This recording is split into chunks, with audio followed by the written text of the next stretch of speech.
বিয়াৰ আৰু এটা ভিডিঅ' লৈ আপোনালোকৰ ওচৰলৈ আহিছোঁ। আজি যিহেতুকে জোৰোণ, সেইকাৰণে মা আৰু দৰাই মৰলৰ ওচৰত সেৱা কৰি কইনালৈ নিব লগা বস্তুখিনি ভাইটিয়ে ধুনীয়াকৈ চুই দিছে।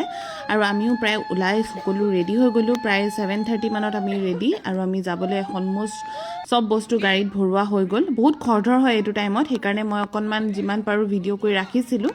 আৰু এয়া আমাৰ মেইন জোৰোণ গাড়ীখনত মা, মোৰ শাহু আৰু খুৰী, আৰু এফালে আমি হাজবেণ্ড ৱাইফ আমিকেইটা ওলালোঁ। কইনাঘৰ যিহেতুকে ডুমডুমা, আৰু সেইকাৰণে সোনকালে ওলাব লগা হৈছে।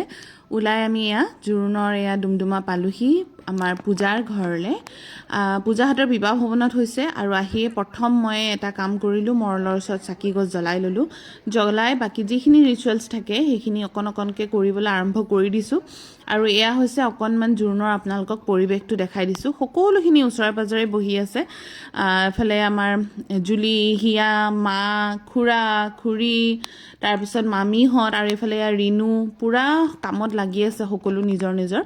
আৰু মই কি ক'ব, মোৰ বহুত টেনশ্যন হৈ আছে মেকআপ চেকআপ কৰি, কিন্তু আহিলোঁ, কিন্তু টেনশ্যনত একদম মই ঘামি জুমি শেষ হৈ গ'লোঁ। কিয় জানো ভয় এটা লাগি আছে, হাজাৰ হ'লেও লাগে ন অকণমান ভয় এটা, সেই নাৰ্ভাছ বহুত ফিল হৈ আছে। তাৰপিছত এতিয়া আমাৰ কইনা আহিবলৈ হ'ল। কইনাক অৱশ্যে বৰ ধুনীয়া লাগিছে দেই, আৰু আপোনালোকে কেনেকুৱা লাগিছে আমাৰ কইনাক ক'বচোন। কইনাকটো আপোনালোকে আগতে মোৰ ভিডিঅ'ত দেখিছেই বাৰু। আজি ফাইনেলি তাইক আমাৰ নিজৰ ঘৰৰ মেম্বাৰ কৰিবলৈ গৈ আছোঁ, আৰু সেইকাৰণে অকণমান যিমানকণ পাৰোঁ আপোনালোকৰ লগত ভিডিঅ' শ্বেয়াৰ কৰি আছোঁ। আৰু এতিয়া যিখিনি নিয়ম, প্ৰথমতে একচুৱেলি আমাৰ ঘৰৰ মুৰব্বী দেউতাই তাইক সেন্দুৰ দিব। চব জেগাত নিয়মবোৰ বেলেগ বেলেগ। আমাৰ ব্ৰাহ্মণ সম্প্ৰদায়ৰ প্ৰথমে দেউতাকেই সেন্দুৰটো দিয়ে, তাৰপিছতহে মাকে দিয়ে। আৰু সেই সকলোখিনি ৰিচুৱেলছ হৈ যোৱাৰ পাছত এতিয়া আহিলে বায়েকৰ দায়িত্ব, মোৰ দায়িত্ব। মই একচুৱেলি আপোনালোকে মোৰ মুখত হাঁহি খুব কমেই দেখিব, ইমান ভয় খাই আছোঁ নহয় মই।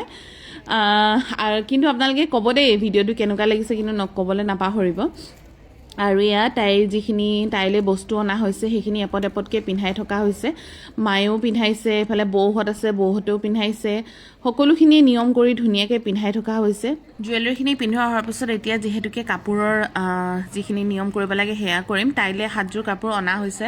তাৰে মেইন কাপোৰযোৰ তাইক আমি ভাবিছোঁ গাতে দি দিওঁ, পিন্ধাই নিদিওঁ।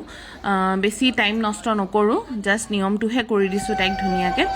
আৰু তাৰপিছত যিকেইযোৰ কাপোৰ আনিছোঁ এযোৰ এযোৰকৈ তাইক চোৱাই দিব লাগে।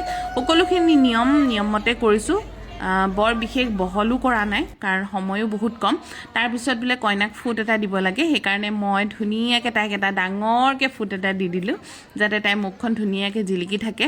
আৰু তাইও তেনেকৈ 3গৰাকী বিবাহিত মহিলাক তেনেকৈ সেন্দুৰ আৰু ফুট দিয়ে, আৰু মোকো তাই দিলে। আৰু লাষ্টত এখন ফটো ছেশ্যনটো বানতা হে ন, এখন ধুনীয়াকৈ ফটো তাইৰ লগত তুলিলোঁ।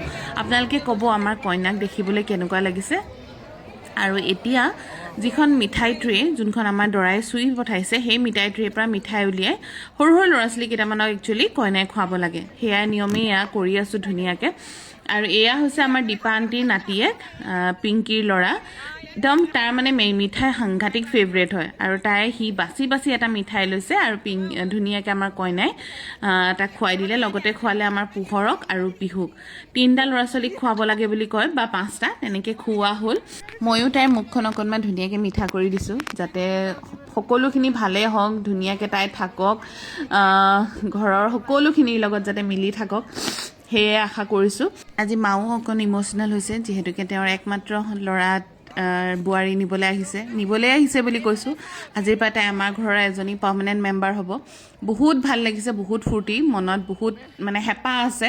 আৰু তাৰপিছত তাই যোনখিনি বস্তু দৰালৈ ৰেডি কৰি ৰাখিছে, সেই সকলোখিনি বস্তু তাই চুই দিয়ে।